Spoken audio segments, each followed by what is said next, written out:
약간 이렇게 돌아봐 주세요. 네, 그 정도로.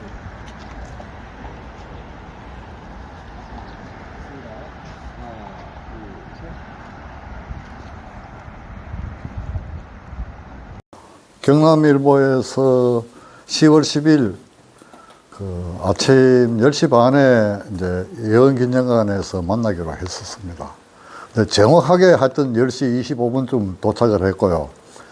그래서 인터뷰를 그 이사장실에서 약 1시간 정도 했습니다. 했고 자기들 물을 거 다 물었고 또 제가 답변할 거 다 답변했습니다. 했고 마지막으로는 이제 우리 이제 장 시장하고 같이 그 왕산기념관 들렀습니다. 왕산기념관 들러서 이제 왕산 선생하고 위암 장재현 선생이 9년 차이니까, 그리고 또 사실은 위암 선생은 또 그 왕산 선생의 장량대는 그 방산 허운하고 허운의 제자거든요. 그래서 뭐 일찍이 두 양반은 좀 그야말로 뭐 왕산도 뭐 나이가 19살 차이가 나니까 1836년생이고 55년생이니까 19살 차이 나니까 사실은 뭐 이제 학렬상으로는 뭐 형님이 좀 장형이지만 사실은 뭐 스승이나 다름없는 그런 사이였어요. 그리고 또 우리가 좀 솔직히 이야기하면 장성원 그 장관차라고 2살 차이입니다. 왕산하고 1853년생입니다. 그리고 또 그 말하자면 어머니가 임원하시거든요. 그래서 일찍이 이제 이 두 가문은 사실은 우리가 이제 오태 임원 거라지만은 그때는 뭐 고개 하나만 넘으면 이제 오태고 고개 하나만 넘으면 임원동이고, 또 장 시장도 지난번에 그런 얘기를 했지만은 사실은 우연히 오다가 보니까 제가 볼 때는 김해에서 마음먹고 이미 임원동 오려고 작정하고 왔는데 핑계를 그래 대는 거죠. 비가 오는데 그 따님이 병이 들어서, 그러다 보니 저는 뭐 제가 볼 때는 혼사도 이루어졌다고 봅니다. 예. 그렇게 해서 이제 인동양 씨하고 임원의 씨들이 누대를 거쳐서 연호를 하면서 거쳐온 사이인데, 이제 이 지역 사정을 잘 모르는 분들의 입장에서는 이게 이제 제대로 그 해석이 잘 안 되고 있어서 여러 가지 오해들을 불러일으키고 있지만은, 두 집안은 지금도 만나면 사돈 가고 뭐 이카는 사이입니다. 뭐. 그러고 또 한 가문이 있죠. 이제 말하자면 선상 김씨들.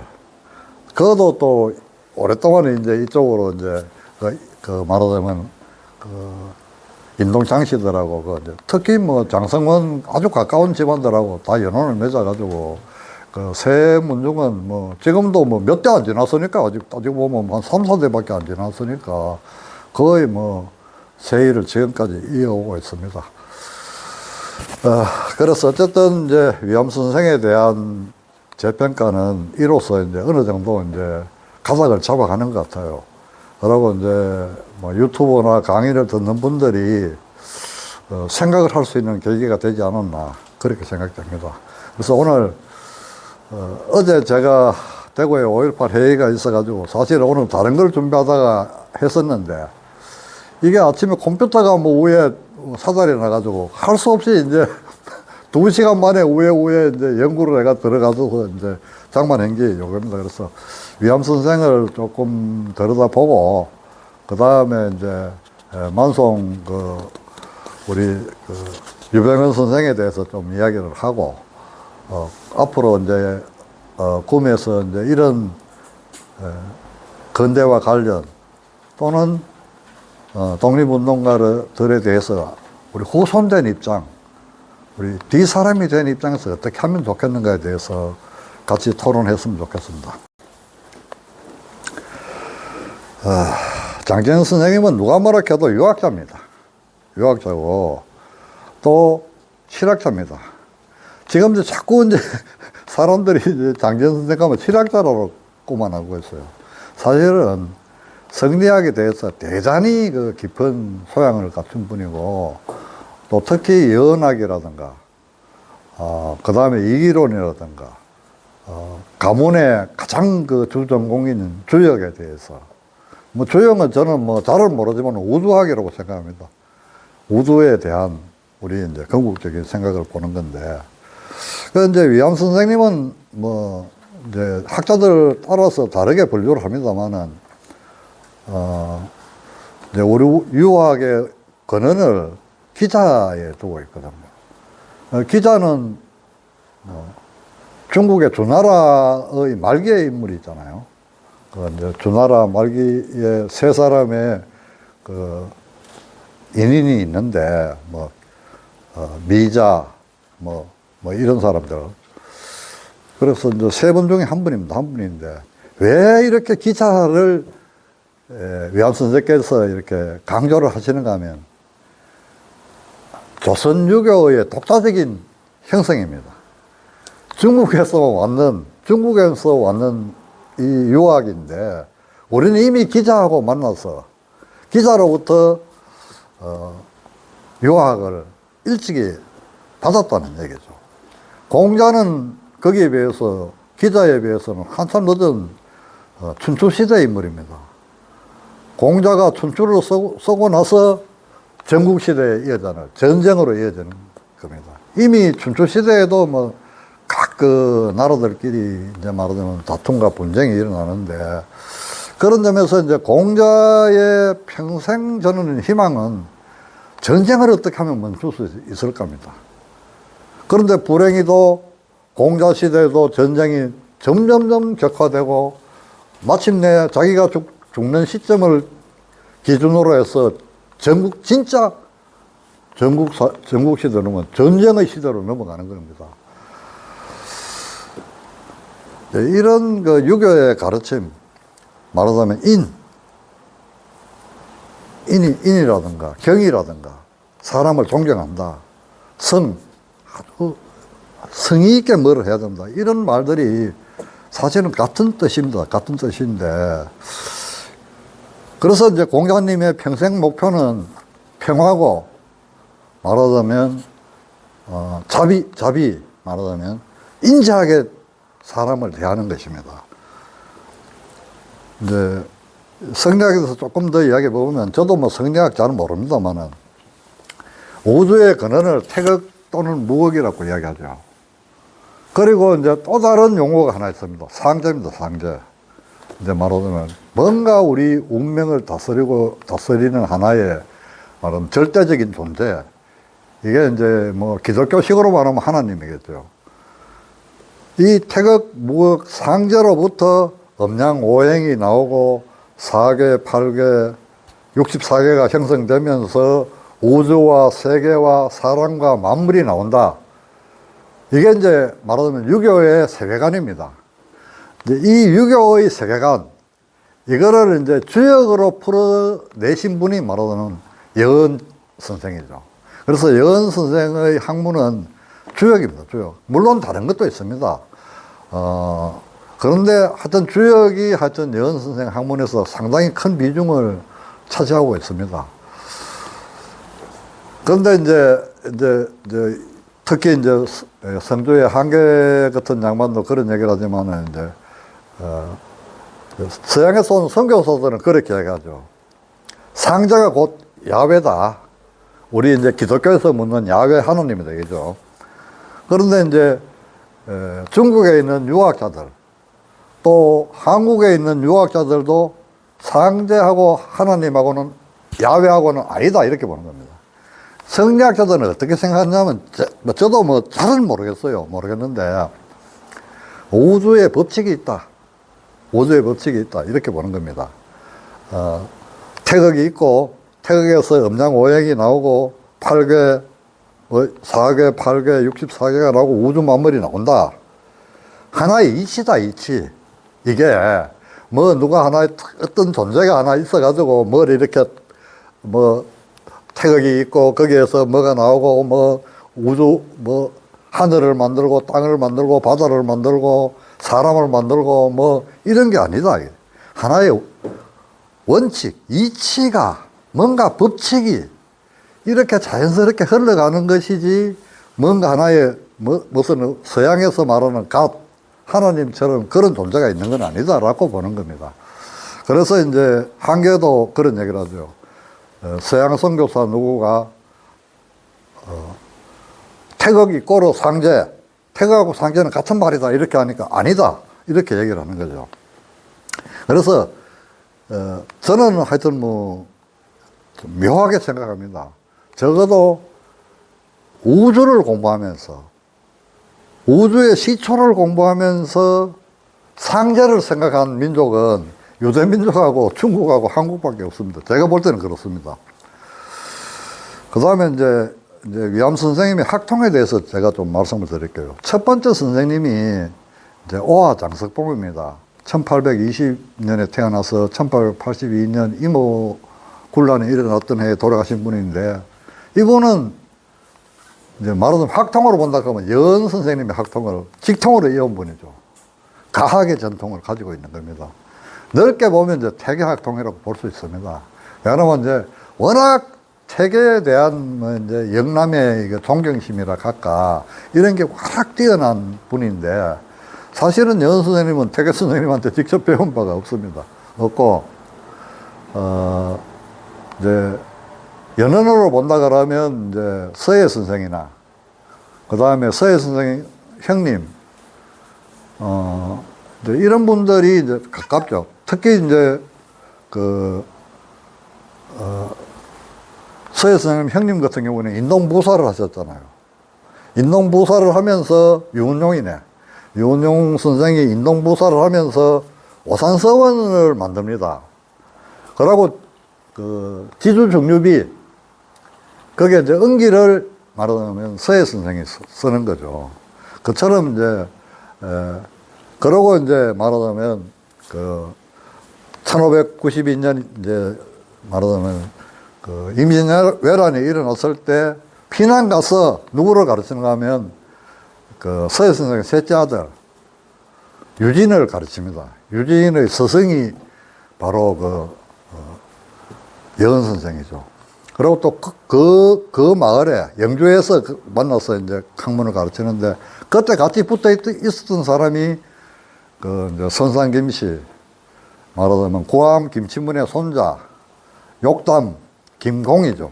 그래서 이제 두 사람이 말하자면 여은 선생한테 학문을 배우죠. 그래서 선산 오연이 되는데도 아주 기여를 하는데, 선산 김씨들 가운데 여은 선생 제자가 상당히 많습니다. 많고, 특히 이제 원당, 선산 원당 쪽에 가면 거의 송당의 후예들, 뭐, 이게 신당의 후예들, 이런 장만들이 여은 선생 제자들이 많습니다. 그래서 자연스럽게 금호서원을 최종적으로 정리하시면서 이제 선산 오연으로 올라가죠.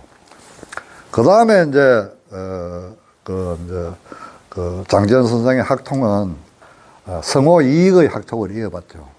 왜 그러냐면 이제 두 번째 스승이 바로 성호 이익의 학문을 이어받은 분이고, 특히 또 이제 거기서 또 한 발 더 나서서 위암 선생은 다산 정약용의 학문을 사수하게 됩니다. 저는 제가 볼 때는 아마 오태 임원 시절에 이미 그런 게 형성되지 않았는가. 왜 그러냐면 유원 장성용의 집이나 오화 장석봉의 집이나 또 특히 방산허군의 집에는 거의 도서관 수준의 8,000권 내지 10,000권의 서적을 소장하고 있었기 때문에 거기서 이제 뭐 필사본을 봤든지 또 다른 어떤 형태로 접했든지 간에 다산의 학문을 접했다고 봅니다. 그래서 이러한 실학의 전통을 고스란히 이어받은 상태에서 이제 말하자면 근대화를 수용하게 되는 거죠. 그 다음에 이제 두 번째로 이제 장지현 선생님은 동양평화론자입니다. 동양평화론자인데, 이제 말하자면 동양평화가 이루어져야지 세계 평화가 온다라고 생각했습니다. 왜 그러냐면 그 당시에 이제 소위 이제 위암이 살았던 시기의 세계는 서세 동점이거든요.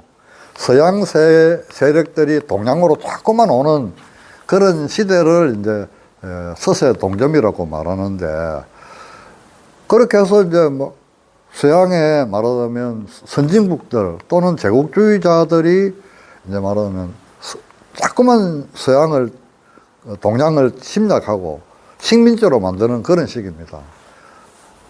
가장 대표적으로 이제 당했던 게 이제 인도죠. 인도, 그 외에 유일하게 남았던 게 이제 태국 하나가 식민지 안 되고, 버마, 인도네시아, 다 식민지가 되는 그런 과정입니다. 가장 처참하게 당한 나라가 중국이잖아요. 중국은 독일, 러시아, 미국이 제일 점잖게 침략해 왔지만은 거의 서양 세력, 이태리, 프랑스, 각 성마다 점거 지역이 다 다릅니다만은 저 남쪽은 이제 프랑스가 했고, 칭다오 이쪽은 독일, 그 다음에 마카오, 전부 다 상해, 영국 식민지 아닙니까? 북방에는 만주 쪽은 거의 이제 러시아가 거의 점거하듯이 했는 그런 상태고. 그래서 이제 그런 어떤 세계를 보면서 위암 선생은 어떻게 하든지 이 동양의 평화를 이루어야 되겠다, 이 생각을 하는 겁니다. 그리고 이 동양의 평화가 이루어지면 이거는 세계가 평화롭게 된다, 이렇게 선생님은 생각했던 거죠. 지금은 우리 이제 오늘도 우리 신문 보면 나오잖아요. 팔레스타인하고 지금 하마스가 지금 거의 전쟁 상태에 돌입해가 있는데, 거기다가 또 한 군데 있잖아요. 러시아하고 우크라이나가 또 전쟁 중에 있습니다. 그리고 신문에 안 나와서 그렇지 골고루 지금 가끔 가다가 테러가 전 세계에서 일어납니다. 유럽의 각 도시에서 느닷없이 총 쏘고 말이지, 사람 죽이고, 더구나 IS 같은 경우는 이미 필리핀 남쪽에까지 이제 모로 인민해방정 선언해가지고 이미 아직도 근거지가 남아있는 그런 상태입니다.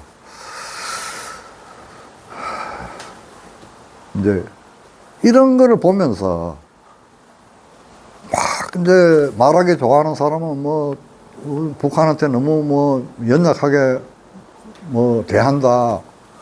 저쪽은 핵을 가지고 위협하는데 우리는 뭐하노? 이렇게 해서 자꾸 이제 남북 관계에 이제 각을 세우는데,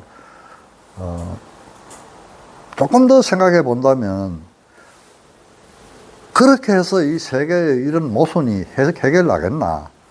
그런 생각을 우리는 좀 심각하게 해봐야 되고, 그런 점에서 이제 어떻게 하면 이제 평화를 이룰 수 있을까 하는 이 고민은 위암 선생 시대의 고민만이 아니라 오늘 우리가 살고 있는 이 시대에 있어서 현실적으로 고민해 봐야 될 문제라고 생각합니다. 그래서 이제 이러한 이제 위암 선생은 이렇게 끊임없이 평화에 대해서 관심을 가지는 것은 성리학자이기 때문에 그렇습니다. 성리학자들의 목표가 아까 공자가 마지막까지 꿈꾼 게 어떻게 하면 전쟁을 멈출 수 있고 우리가 평화로 갈 수 있는가였고, 그 이후에 성리학자들도 궁극적인 목표는 평화를 유지하는 거라고 봅니다. 그래서 이제 위암 선생이 이런 이제 생각을 하고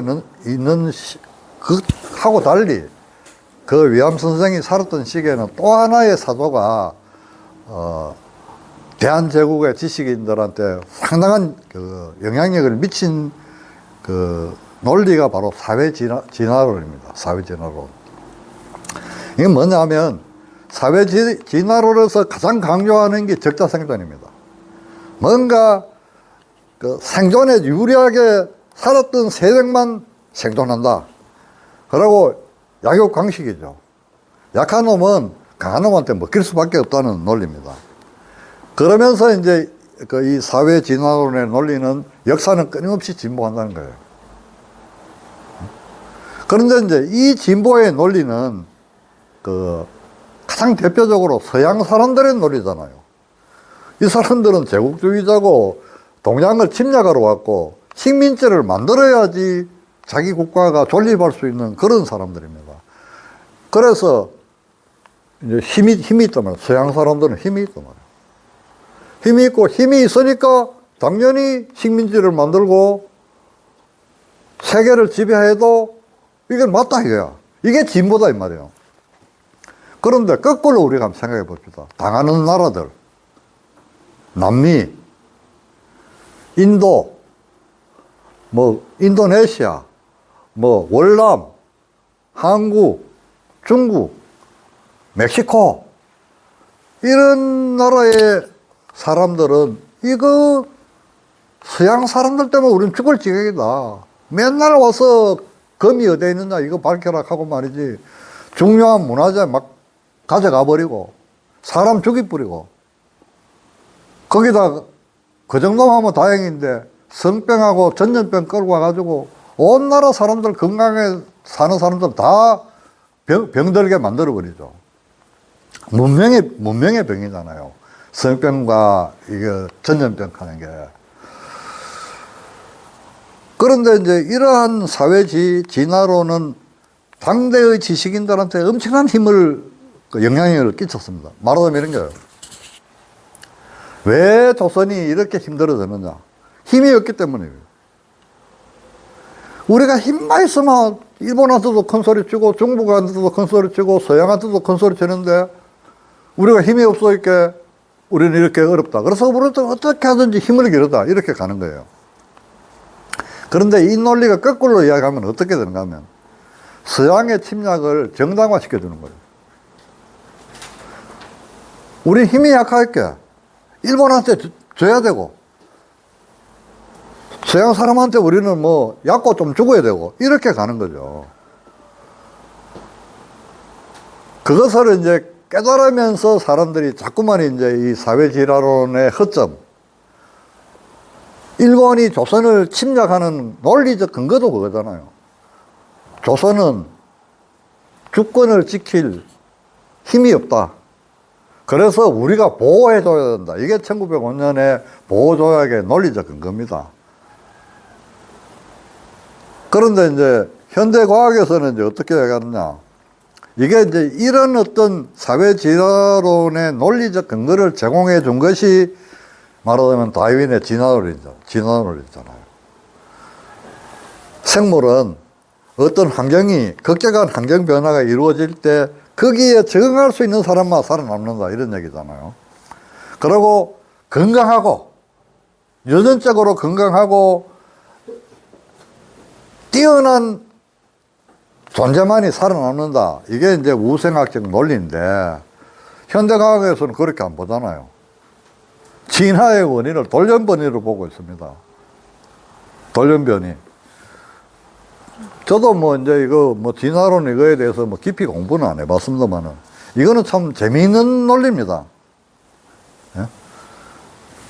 수많은 환경의 급격한 변화가 이루어졌는데 거기에 적응할 수 있는 게 무슨 특수한 뭐 강한 체질과 유전인자를 가진 사람이 존재가 아니라 돌연변이에 의해서 적응할 수 있는 체질이 만들어진다는 얘기입니다.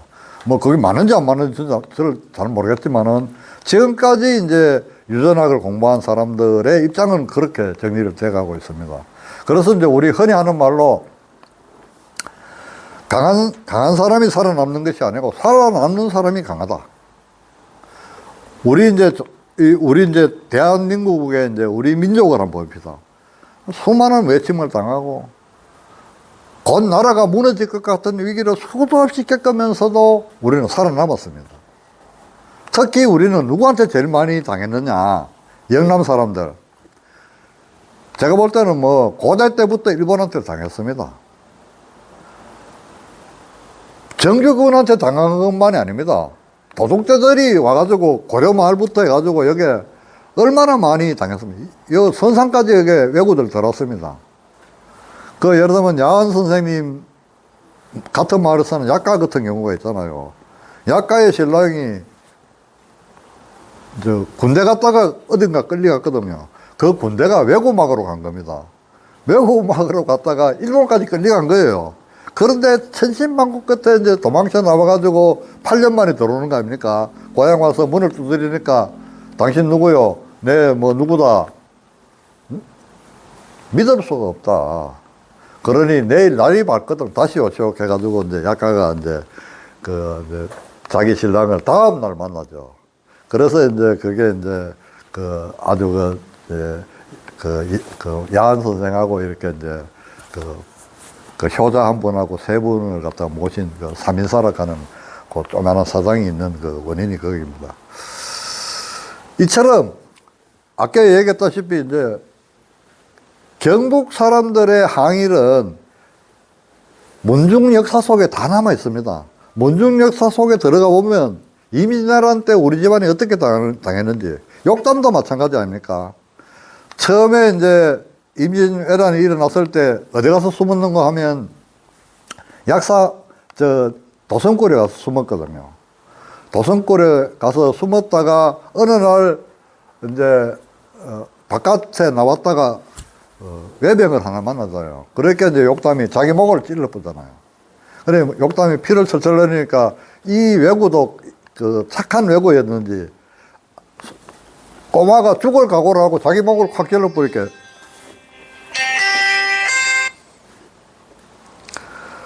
이겠네. 김영동 선생이네. 선생이네.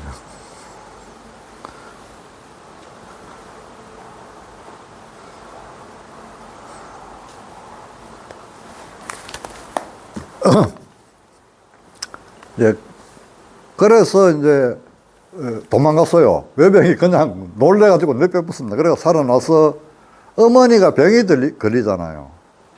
이제 이 어머니가 누군가 하면 경암에 아마 여동생쯤 될 겁니다. 그래서 이제 병든 어머니를 그 이제 서해가 선산까지 사람을 보냅니다. 사람을 보내가지고 말하자면 트렁크에 이제 이렇게 이런 이제 그걸 만들어 가지고 사람을 싣고 가다가 그 이제 안동 못 가서 일찍해서 이제 어머니가 돌아가시잖아요.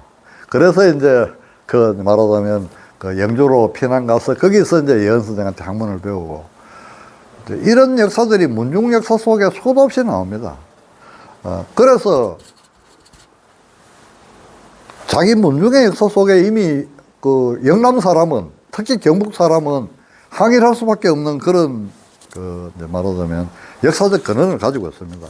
그런 시기에 이제 장전 선생은 동양 평화론을 주장하셨잖아요. 이거는 사회 질환으로는 엄청나게 다른 거잖아요.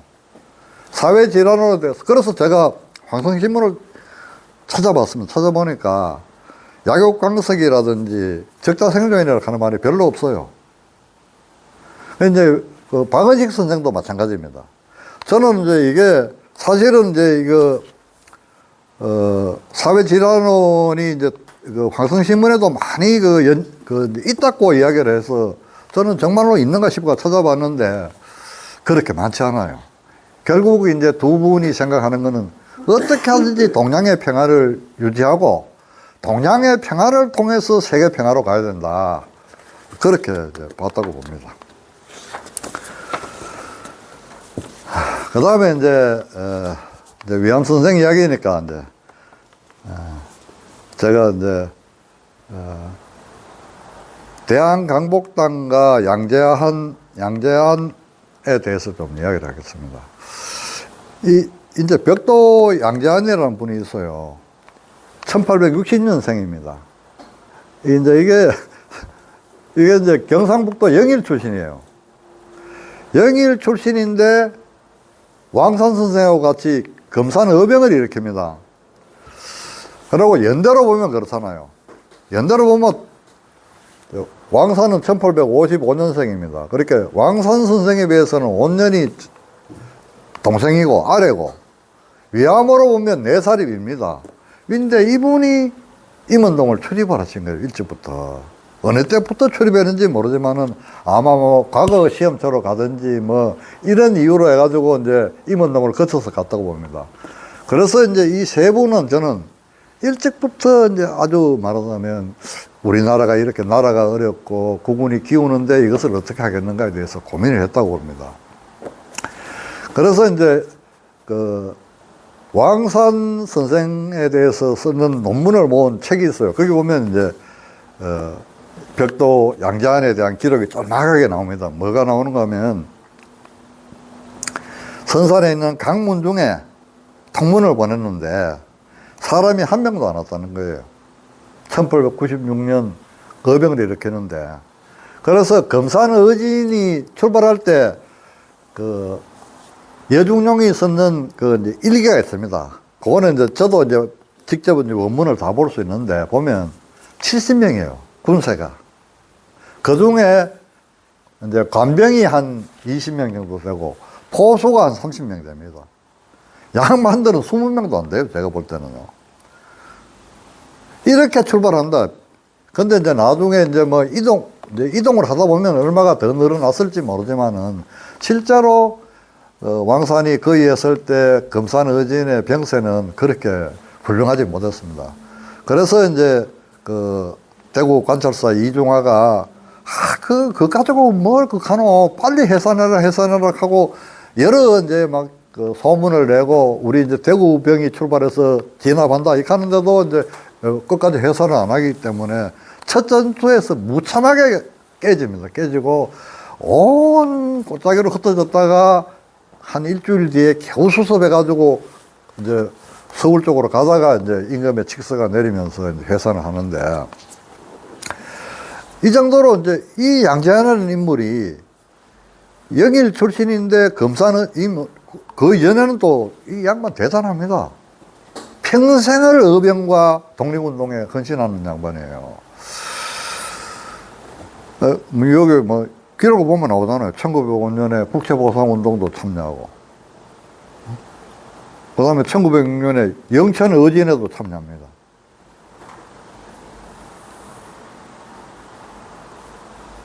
그 다음에 이제 양환이 이 사람도 제가 볼 때는 이제 그 양자한의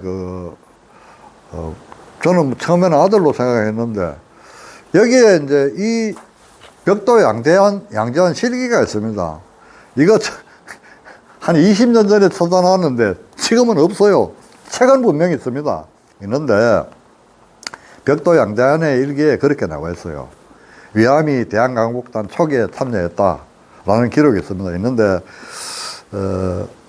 이왕에 이제 이황 선생에 대한 이야기가 이제 이 정도까지 나왔으면 좀 이제 역사학의 전문가인 우리 장 시장 도움도 좀 받고 또 연구자들 도움도 좀 받고 해서 양자한 실기도 우리가 한번 번역해서 우리가 이제 이렇게 돌려볼 수 있도록 이렇게 갔으면 좋겠다라고 생각합니다. 그 다음에 이제 오늘 우리 이제 오늘도 이제까지 이제 몇 사람이 하는데 이제 제일 뒤에 선생님이 만송 유병현 선생님 정손자 됩니다. 그래서 이제 제가 이제 뭐 이게 이제 이 책을 주시기 때문에 이제 제가 쭉 읽어봤어요. 읽어보니까 사실 대단한 어른입니다. 어른인데 1842년 태어나서 1918년 돌아가셨거든요. 굶어서 돌아가셨습니다. 철두철미하게 저항하셨잖아요. 그런데 건국원장 애국장입니다. 너무 서운 등급이 야박해요. 이거 최하 등급이거든요. 그 다음에 이제 장진홍 선생 그것도 돌아가신 분 아닙니까? 돌아가신 분이고 장재현 선생 어거터가 근대사 역사관으로 바뀌었다 하지만은 나라를 위해서 순국하신 분들에 대한 이 서운 등급 자체가 아마 장진홍 선생이 독립장인가 이럴 겁니다. 독립장이 이런데 적어도 대한민국 정도는 성급해 가야 됩니다. 성급해 가야 되고 만송 선생님도 조금 등급이 좀 조정돼야 된다고 생각합니다. 김도영 기자님, 요 만송 선생님 그 생애 요거 한번 낭독 좀 해보이소. 요 한국의 독립운동가부터 해가지고 뒤에 있는 거. 그 전문을 다요? 예, 다 읽어보이소. 오늘 뭐 이제 요거만 하면 끝나는데 뭐 더 말할 게 없잖아요. 안 그러면 이 일로 인해 여기서부터 했어. 다음 페이지. 이 일로 인해? 예. 그 12월 25일. 야, 그래도 많네. 만중선이 일하는데 너무 방해합니다. 그러면 마지막 것만 합시다. 마지막 1918년 2월 7일 여기서부터 한번 합시다. 예, 전문을 끝까지 다 낭비받아요? 예, 파란을 이렇게까지 합시다고 막. 아니, 그러면 1918년 3월 6일부터 여기서부터 합시다. 그래가 마지막까지.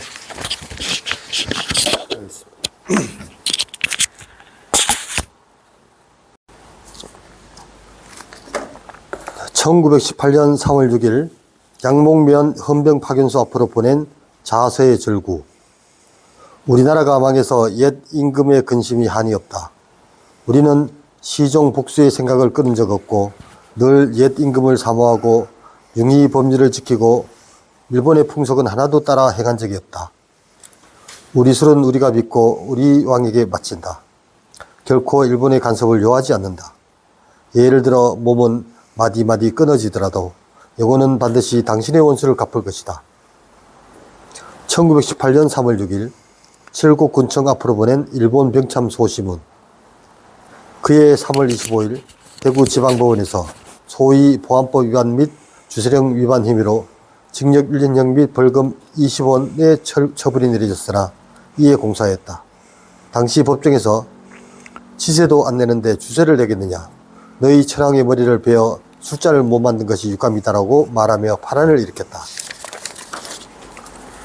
그해 4월 17일 대구 복심법원에서 보안법 위반에 대해 원심 판결이 취소되어 금고 6개월로 감형되었으나 여전히 굴복하지 않고 세 차례의 투옥 만에 8일간 단시간 끝에 옥사 순국하였다.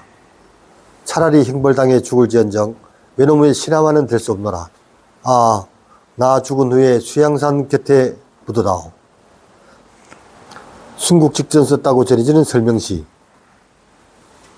1977년 대한민국 정부로부터 건국포장이 주소되었으며 이어 1990년 건국군장 애국장이 주소되었다.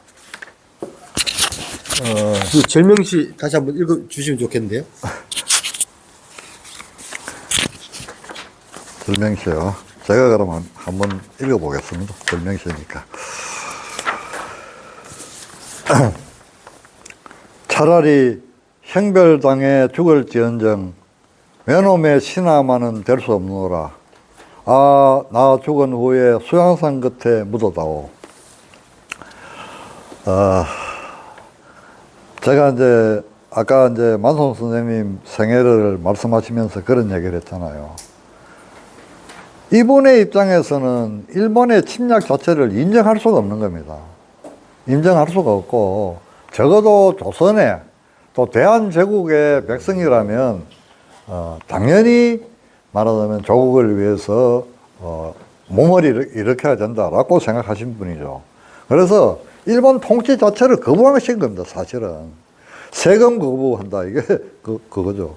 그리고 이제 사실은 이게 주세령도 우리가 잘 생각해 봐야 되잖아요.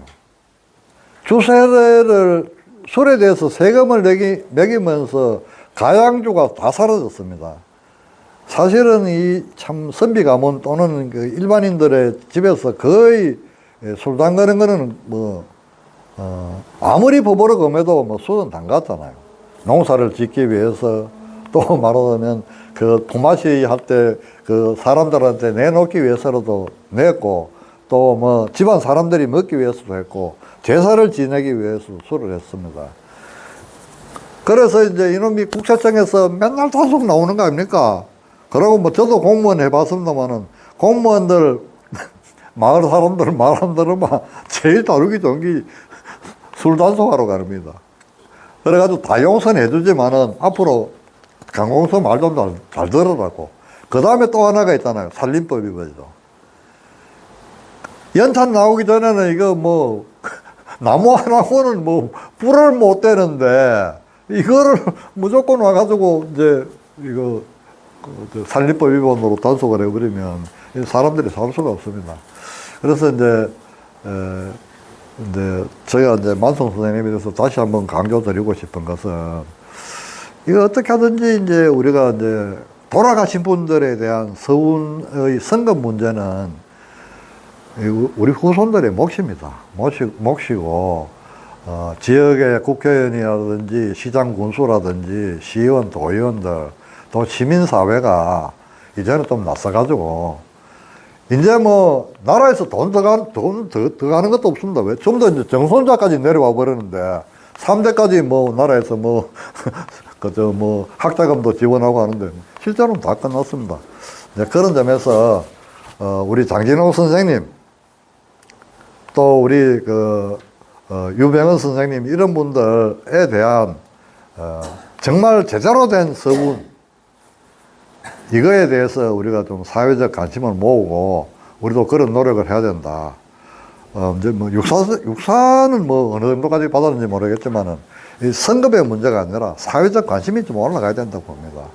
그래서 이제 저도 이제 장지현 선생님이 이렇게 좀 애타게 말하고 있는 게 그런 겁니다. 이분이 어떤 생각을 하시고, 우리 지역사회에 어떤 노력을 하셨는가. 근데, 여기도 저 나옵니다만은, 여기 이제, 아까 얘기했던 장영팔의 시가 있습니다. 아주 친했어요. 이게 이제 서쪽에 있는 인동강시 중립파들하고 아주 교류가 많이 되었습니다. 이 장영팔에 대해서는 여기 선생이 직접 편지도 하나 보냈는데, 그래서 내가 생물론을 몰라가지고, 이게 후배한테 보내는 게, 제가 볼 때는 뭐 분명히 후배는 후배인데, 이제 번역도 이제 나이를 봐야지, 이래 나오면 이게 이제 좀 번역하는 게 좀 달라지거든요. 그래서 이제 그런 게 있고, 하여튼 이제 나머지 부분이 더 말할 건 있는데, 이거는 마이크에 대고 이야기하면 안 됩니다. 원하는 5분만 하면 되니까, 이제